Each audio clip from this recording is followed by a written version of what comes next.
अस्सलाम वालेकुम viewers, welcome to auto solution with Nabeel Ashraf. Viewer, जैसा कि लास्ट वीडियो में मैंने आपको बताया था कि मैं अपनी नेक्स्ट वीडियो में गाड़ी के सस्पेंशन से मुतल्लिक एक वीडियो बनाऊंगा जिसमें सस्पेंशन से मुतल्लिक हर किस्म की जो है वो इन्फॉर्मेशन आपको दी जाएगी। सस्पेंशन सिस्टम क्या होता है, इसमें कौन सी चीज़ें आती हैं और इसको चेक करने के लिए क्या तरीक़ाकार अपनाया जा सकता है। फ़र्ज़ करें आप गाड़ी लेने के लिए, गाड़ी ख़रीदने के लिए जा रहे हैं तो बॉडी और इंजन तो आप चेक कर लेंगे, लेकिन गाड़ी का सस्पेंशन सिस्टम आप कैसे चेक करेंगे।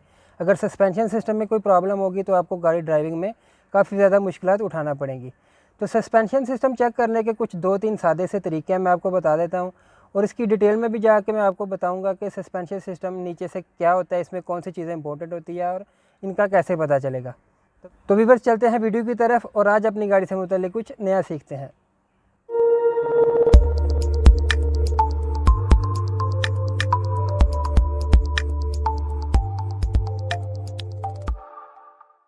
तो व्यूअर्स, जैसे बात कर रहा था मैं गाड़ी को सस्पेंशन सिस्टम चेक करने की। गाड़ी के सस्पेंशन सिस्टम को चेक करने के 2-3 तरीके हैं।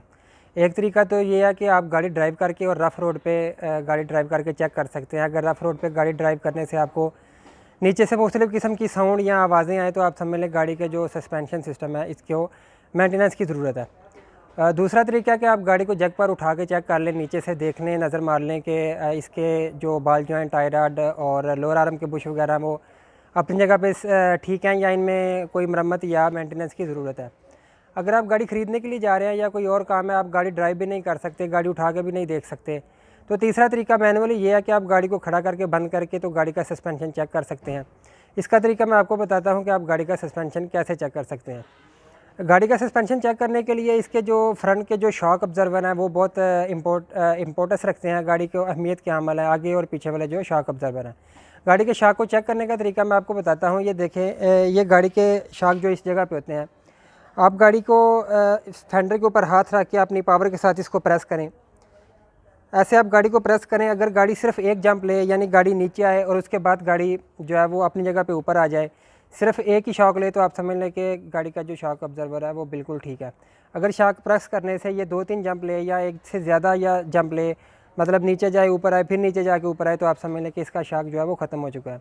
गाड़ी बंद है, खड़ी है, तो आप चेक कर सकते हैं। गाड़ी फ़र्ज़ करें आप गाड़ी परचेज़ करने जा रहे हैं तो इसका जो शॉक है चेक, सस्पेंशन सिस्टम चेक करना, तो आप गाड़ी के स्टीयरिंग को, बंद गाड़ी के स्टीयरिंग को ऐसे इसको शेक करके देखें, इसको हिला के देखें। अगर इसमें आपको किसी किस्म की साउंड या कोई आवाज़ सुनाई दे तो आप समझ लें नीचे से कहीं कुछ प्रॉब्लम है जिसकी वजह से स्टीयरिंग जो है वो शेकिंग करने से साउंड कर रहा है। व्यूअर्स, ये देखें, जैसे ये एक शॉक है, ये शॉक फ़र्ज़ करें आपकी गाड़ी का शॉक ख़राब हो गया, आप रिप्लेस करना चाहते हैं, तो उसको चेक करने का क्या तरीका है। आमतौर पे इसके ऊपर एक स्प्रिंग लगा होता है, स्प्रिंग के साथ ही आपको शॉक मिलता है। अगर स्प्रिंग के साथ शॉक नहीं मिल रहा या स्प्रिंग के बिना आप ले रहे हैं तो इसको आप प्रेस करें, शॉक नीचे चला गया। अगर इसको शॉक सही है तो इसको जो है वो ऊपर आना चाहिए, आहिस्ता आहिस्ता एक स्पीड के साथ इसको ऊपर आना चाहिए। अगर ये ऊपर नहीं आ रहा, सिर्फ नीचे ही बैठा हुआ है, तो आप समझ लें कि शॉक ख़राब है। दूसरा, आप इसकी इस चीज़ को देखें, अगर यहाँ से कहीं से लीक है, ऑयल लगा हुआ है, यहाँ पे इसकी एक सील होती है, यहाँ पे कहीं पे आपको ऑयल लगा हुआ नज़र आए तो आप समझ लें कि शॉक ख़राब है। तो व्यूअर्स, अगर वीडियो आपको अच्छी लग रही है, इन्फॉर्मेशन मिल रही है, तो आप इसको प्लीज़ ऑटो सोल्यूशन को सब्सक्राइब कर दें, बेल आइकन को दबा दें। इस तरह की मज़ीद गाड़ियों से मुतल्लिक इन्फॉर्मेशन वीडियो आपको मिलती रहेगी। तो व्यूअर्स, जैसा कि आप देख रहे हैं कि गाड़ी उठाई हुई है, ये जो मैंने गाड़ी उठाई है, इसके नीचे से मैं आपको बताता हूँ कि सस्पेंशन सिस्टम में कौन सी चीज़ें आती हैं और कैसे चेक हो सकती हैं। सस्पेंशन सिस्टम में सबसे जो इम्पोर्टेंट है वो शॉक के बाद जो है वो ये लोअर आर्म है। ये लोअर आर्म है कंप्लीट, इसकी एक साइड इस तरफ और एक साइड जो है वो इस तरफ होती है, ठीक है। इस सस्पेंशन सिस्टम में जो लोअर आर्म है, इसको चिमटा भी बोलते हैं। चिमटे के ऊपर ये बॉल जॉइंट है। अगर आपको स्टीयरिंग शेक करने के बाद आपको किसी किस्म की साउंड आ रही है तो वो साउंड इस बॉल जॉइंट में से भी हो सकती है, या ये जो स्टीयरिंग के साथ इसका टाई रॉड का एंड है, ये जो आप देख रहे हैं ये टाई रॉड का एंड है। अगर स्टीयरिंग शेक करने के साथ आपको इसमें से कोई साउंड महसूस हो रही है तो वो इस टाई रॉड एंड की भी हो सकती है। इसके अंदर एक गोली होती है, वो गोली लूज़ आ जाती है जिसकी वजह से साउंड महसूस होती है। बॉल जॉइंट में भी अगर प्ले होगी तो इसमें भी साउंड महसूस होगी, अगर इसमें प्ले होगी तो भी साउंड आपको सुनाई देगी। इसके बाद सस्पेंशन सिस्टम में जो तीसरी चीज़ है वो ये इसके लिंक रॉड है।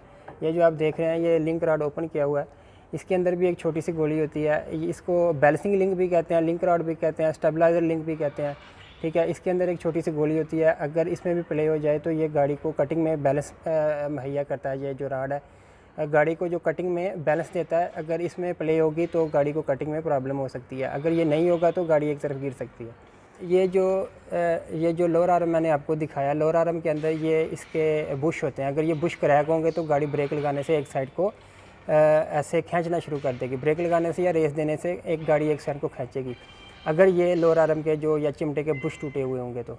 ठीक है, ये जो टायराइड एंड है, इसके पीछे एक स्टीयरिंग है। स्टीयरिंग जहाँ से ये काम करता है, स्टीयरिंग के पीछे बुश होते हैं। अगर ये बुश ख़राब होंगे तो भी जो है ना वो गाड़ी की स्टीयरिंग शेकिंग से साउंड आएगी, या रफ़ रोड पे चलने से साउंड आएगी। इसके बाद व्यूअर्स, ये जो आप देख रहे हैं ये बड़ा सा एक ही पीस है, इसको क्रॉस मेंबर बोलते हैं। क्रॉस मेंबर जो है वो इसने गाड़ी के इंजन को और गाड़ी के गियर को पकड़ा होता है। गाड़ी का इंजन जो है वो इसी के ऊपर रखा होता है और गाड़ी का गियर ये भी इसी के ऊपर रखा होता है। ये वहाँ से लेके और यहाँ तक ये सारा गाड़ी का जो ये क्रॉस मेंबर है। उसके बाद ये स्टीयरिंग का रबर है, स्टीयरिंग रैक के ऊपर रबर आया होता है। ये इसका स्टीयरिंग का बूट है, इसको कभी जो है वो अगर फटा हुआ है इसको फौरी चेंज कराएं, क्योंकि ये आपकी गाड़ी के स्टीयरिंग रैक को काट सकता है, ख़त्म कर सकता है, जिसके बाद आपको स्टीयरिंग रैक जो है वो कम्प्लीटली चेंज करवाना पड़ेगा। ये सामने जो देख रहे हैं ये इसके एक्सल के बूट हैं। अगर एक्सल के बूट फटे होंगे तो इनको भी चेंज करने की ज़रूरत है, ये भी फौरी चेंज करवाएं। अगर एक्सल के बूट फटे रह जाएंगे, इनमें डस्ट और मिट्टी जाएगी, ग्रीस निकल जाएगी, तो आपको एक्सल चेंज करने पड़ेंगे। दौरान ड्राइविंग हमेशा एक बात ध्यान में रखें, ड्राइव सेफ़, अराइव सेफ़। मिलते हैं फिर किसी नेक्स्ट इन्फॉर्मेटिव वीडियो के साथ, तब तक के लिए इजाज़त दें। अल्लाह हाफ़िज़।